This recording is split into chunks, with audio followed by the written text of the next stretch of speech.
المؤمنين وأنزل جنودا لم تروها وعذب الذين كفروا وذلك جزاء الكافرين۔ پھر اتاری اللہ نے اپنی طرف سے تسکین اپنے رسول پر اور ایمان والوں پر، اور اتاری فوجیں کہ جن کو تم نہیں دیکھا، اور عذاب دیا کافروں کو، اور یہی سزا منکروں کی۔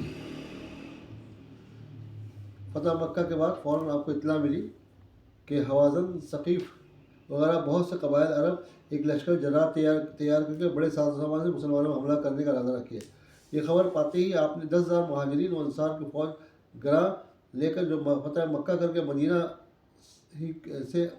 سے ہمراہ آ رہی تھی طائف کی طرف کوچ کر دیا۔ وہ ہزار طلقہ بھی جو فتح مکہ کے وقت مسلمان ہوئے تھے آپ کے ہمراہ تھے۔ یہ پہلا موقع تھا۔ 12,000 عظیم الشان جمعیت کیل کاٹے سے لیس ہو کر میدان میں نکلی۔ یہ منظر دیکھ کر بعض صحابہ سے رہا رہ گیا، بے ساختہ بول اٹھے، جہاں ہم بہت تھوڑے تھے اس میں ہم ہمیشہ غالب رہے۔ آج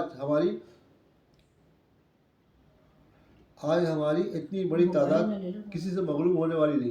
یہ جملہ برات ان کی توحید کے زبان سے نکلنا بارگاہ احادیث میں ناپسند ہوا۔ ابھی مکہ سے تھوڑی دور نکلے تھے، دونوں لشکر مقابل ہو گئے۔ ثم يتوب الله من بعد ذلك على من يشاء والله غفور رحيم۔ پھر توبہ نصیب کر کے اللہ اس کے بعد پھر توبہ نصیب کرے گا اللہ جس کو چاہے گا، بخشنے والا مہربان ہے۔ پھر اللہ تعالیٰ نے ان کافروں میں سے جس کو چاہے توبہ نصیب کر دی، چنانچہ سے بہت مسلمان ہو گئے۔ اللہ تعالیٰ کی بڑی مغفرت کرنے والے، بڑی رحمت والے ہیں۔ یا ایھا الذین آمنوا انما المشرکون نجس فلا یقربوا المسجد الحرام بعد عامهم هذا وإن خفتم عیلة فسوف یغنیکم اللہ من فضلہ ان شاء ان اللہ علیم حکیم۔ اے ایمان والو، مشرک جو ہے سو پلید ہیں، سو نزدیک نہ آنے پائے مسجد حرام کے اس برس کے بعد، اور اگر تم ڈرتے ہو فخر سے تو آئندہ غنی کر دے گا تم کو اللہ اپنے فضل سے اگر چاہے، بے شک اللہ سب کچھ جاننے والا، حکمت والا ہے۔ صدق اللہ علیہ۔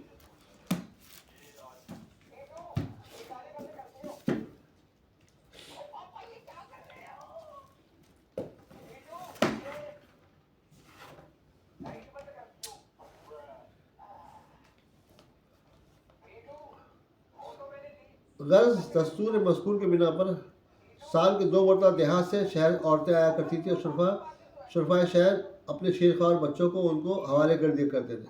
اس دستور کے موافق آج صلی اللہ علیہ وسلم کی ولادت کے چند روز بعد قبیلہ حوازن کی چند عورتیں بچوں کو تلاش میں آئیں۔ ان میں سے حضرت سعدیہ، حلیمہ سعدیہ بھی تھیں۔ اتفاق سے ان کو کوئی بچہ ہاتھ نہیں آیا۔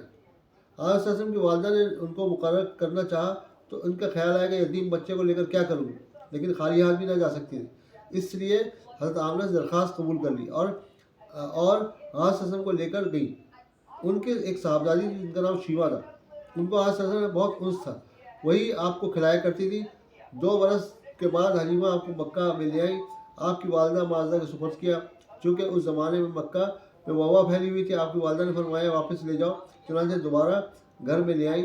اس میں اختلاف ہے، آپ حضرت حلیمہ کے کتنے برس ہے؟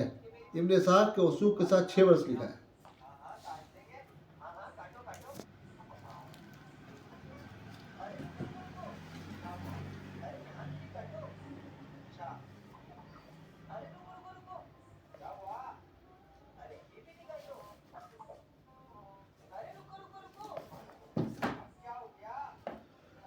اچھا، انہوں نے پھر جو ہے نا شعر، ان کی تعریف میں شعر لکھا حضرت کعب نے۔ پھر مدینہ آئے، حضور صلی اللہ علیہ وسلم کی مسجد کے دروازے پر اپنی سواری بٹھائی، پھر مسجد میں داخل ہوئے۔ کون؟ حضرت کعب ہے۔ اس وقت حضور صلی اللہ علیہ وسلم اپنے صحابہ کے بیچ میں ایسے بیٹھے ہوئے جیسے دسترخوان بیچ میں ہوتا ہے۔ صحابہ رضی اللہ عنہ حضور صلی اللہ علیہ وسلم کے ارد گرد حلقہ بنائے ہوئے تھے، بیٹھے تھے، کبھی آپ کی طرف متوجہ ہو کر بات فرماتے اور کبھی دوسری طرف۔ حضرت کعب فرماتے ہیں کہ میں نے مسجد میں دروازے پہ اپنی سواری بٹھائی اور میں نے حلیہ مبارک سے ہی حضور کو پہچان لیا۔ میں لوگوں کو پھلانگ کر آپ کی خدمت میں جا کر بیٹھ گیا اور سلام کا اظہار کیا، اپنے سلام کا اظہار کرتے ہوئے کہا، یا رسول اللہ، میں اپنے لیے امن چاہتا ہوں۔ آپ سے فرمایا کون ہو؟ میں نے کہا میں کعب بن ظہیر ہوں. آپ نے فرمایا تم ہی نے وہ شعر کہے تھے. حضرت ابوبکر کی طرف متوجہ فرمایا ابوبکر اس نے کیسے کہا تھا؟ تو حضرت ابوبکر نے اس شعر کو پڑھا. حضرت ابوبکر نے اسی شعر کو دوبارہ دہرایا.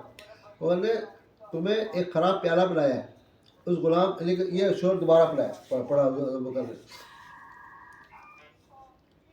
حضور نے فرمایا کہ قسم ابوبکر واقعی معتبر شخص ہے. پھر حضرت کعب نے اپنا قصیدہ آخری تک سنایا. آگے پورا قصیدہ ہے. اب آگے قصیدہ ہے وہ آئے گا انشاءاللہ, وہ پڑھ کے سنائیں گے قصیدہ. حضرت کعب کا لکھا ہوا قصیدہ یہ پڑھ کے سنائیں گے اور اس کو لکھیں گے بھی. پڑھ کے سنائیں گے اور اس کو ہم لکھیں گے بھی. کیا اس کا اس میں حضرت کعب قصیدہ